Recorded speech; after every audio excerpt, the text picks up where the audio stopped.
Diyos amang nasa langit, araw-araw ako'y nagpapasalamat para sa mga taong nagbibigay kulay sa aking buhay, para sa mga kaibigan at pamilya na nagmamahal at sumusuporta sa akin. Gabayan mo sila at bigyan ng kalusugan at kasiyahan. Araw-araw, iniisa-isa ko ang mga bagay na aking pinagpapasalamat mula sa simpleng pagkain sa aking mesa hanggang sa mga pangarap na nais kong tuparin. Patuloy mo po akong gabayan sa aking mga layunin, Ama.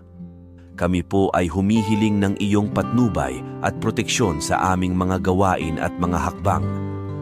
Tulungan ninyo po kaming maging mabuting tao, maglingkod sa aming kapwa at mamuhay na may kabutihan. Salamat po. Ito po ang aming dalangin sa pangalan ni Jesus na tagapagligtas. Amen.